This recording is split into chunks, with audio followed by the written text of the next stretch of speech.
Ngayon ngang araw na to, samahan nyo kami sa isang bagong adventure. Mula Cebu, bibiyahe tayo patungong Dumaguete at Siquijor para ipakita sa inyo kung gaano nga ba kaganda ang mga lugar na to. Tara na, sama-sama nating i-explore ang Dumaguete at Siquijor at malalaman nyo rin kung magkano nga ba ang nagastos namin sa buong biyahe at baka makatulong to sa pagplano nyo sa sariling trip nyo. Matagal na naming plinano tong trip na to kasama ang mga tropa. Kaya naman, nung nagkaroon ng budget at timing na bakasyon, hindi na kami nagdalawang isip at go agad kami. Mula Toledo City, sumakay kami ng bus sa puntang Naga City. 80 pesos lang ang pamasahe. Pagdating ng Naga, lipat naman kami ng series bus papuntang Liloan Santander Port. Medyo mahal nga lang yung pamasahe sa halagang 270 pesos. Pero hindi mawawala ang aberya sa biyahe dahil pagdating namin sa Cargal City, nasiraan yung sinasakyan naming bus. Kaya kailangan namin lumipat sa ibang bus. Mga kalahating oras din kami naghintay. Pero kaya lang, enjoy pa rin sa biyahe kahit 3 hanggang 4 na oras ang travel time namin papuntang port.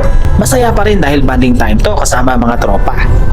Mahigit 3 oras din kami humiyahe at sa wakas, pasado alas 12 ng tanghali, nakarating din kami sa Liloan Port. Grabe, nila eh. Kumusta ano? Kumusta mo eh? At mga alauna kumuha na kami ng ferry ticket papuntang Sibulan Port. 175 pesos pala ang ticket namin at may dagdag pa ito na 15 pesos para sa terminal fee. Halos 2 oras ang biyahe namin sa dagat kaya habang nasa ferry, sinulit na rin namin ang view, briskong hangin at ang ganda ng tanawin.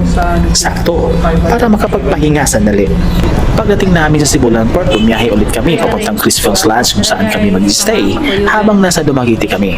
Pagdating namin sa tinuluyan namin, nagpahinga muna kami sandali. Grabe kasi ang init at pagod sa biyahe. Sakto rin makapagpalamig muna. Tig 400 pesos pala ang bayad sa bawat isa sa amin para sa overnight stay dito. Ayos na rin para sa budget trip. First up guys, di kami sa Crispy Lodge. Okay naman? Ayos kayo. Oh. Pagkaraan ng ilang minuto, naisipan na rin namin magrenta ng motor para masulit ang oras namin dito sa Dumaguete. 500 pesos pala ang renta ng motor dito. Good for 24 hours na yon.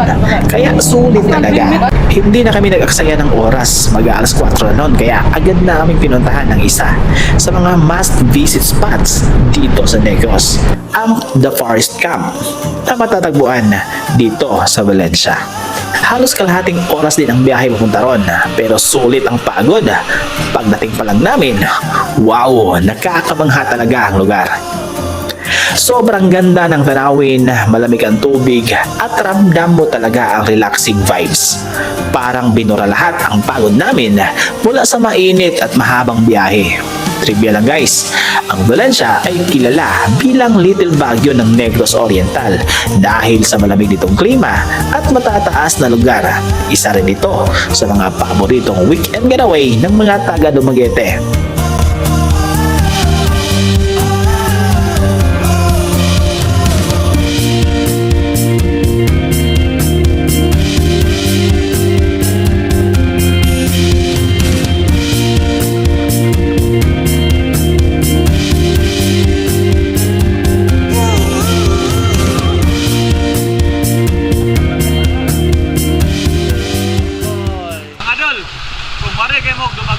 Ayaw, yun ikinis ang forest camp. Grabe, makarelax kayo, bugnaw kayong tubig, indot kayo ang ambience, bugnaw kayo ang imuha una-una, dali, marimtan yun yung mga problema. Ha? Yun lang muna guys, para sa unang bahagi ng aming biyahe. Paki-comment, like, and subscribe na rin guys para updated ka sa mga susunod naming video. Maraming salamat sa panonood.